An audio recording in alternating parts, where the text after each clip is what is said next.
We made our experience in Germany and Europe, and if you see how much projects had been developed in offshore business, then there are not much developers in the world who have that experience.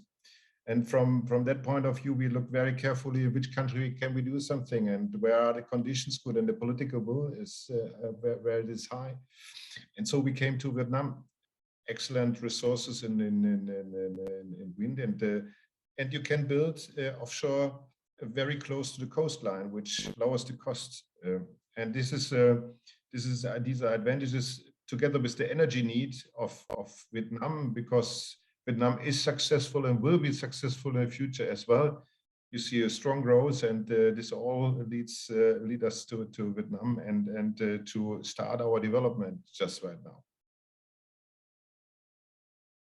You can say in general this is expensive. It depends on, first of all, you can see that the costs of offshore has been lowered by 50% in between of 10 years. In onshore business as well in this range, but offshore is estimated to have much lower cost LOCs in the future as well, due to the fact that the machines are much bigger. Now we speak about 15 megawatt wind turbines, and this is a much more bigger extension as you can do in onshore business just right now. So secondly, I think it is an issue if you come close with your wind farm, so with the production close, if you want to come close to the infrastructure and to the need of energy, then it makes sense to think about offshore. For example, New York, they're doing auctions. Why do they do auctions for offshore?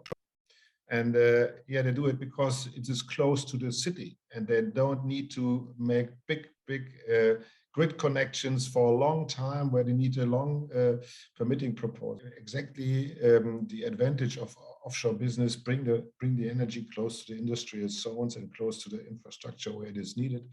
That will be a good manner, yes, and a good calculation.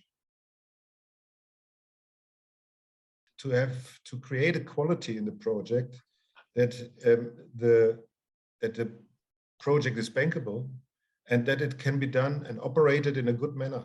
So, and this sounds easy, but I think if you don't do the right things in the beginning of your development and during the development, you will fail, because it's often, especially in an offshore business, is a matter of who takes which risk, and to speak with all stakeholders, get the financing under control, get also a framework which is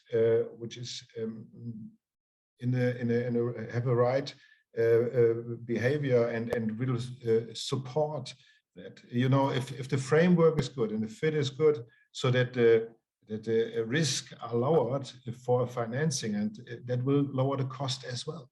And this is, if you go through the points, it's like we need to have an environment of getting a non-recourse financing, for example. This is important to attract it also for all investors. So the land rights must be reliable. Like the duties regulation must fit. There are some examples. The fit for itself, so the PPA must be bankable, and you need to have trained staff as Havers should be close to the wind farm. All these issues, and you have to create a kind of logistic around that. I think this is the mixture and the experience you need to get this in a proper way done. I think it makes absolutely sense to think about that that in the first rounds you really support the industry.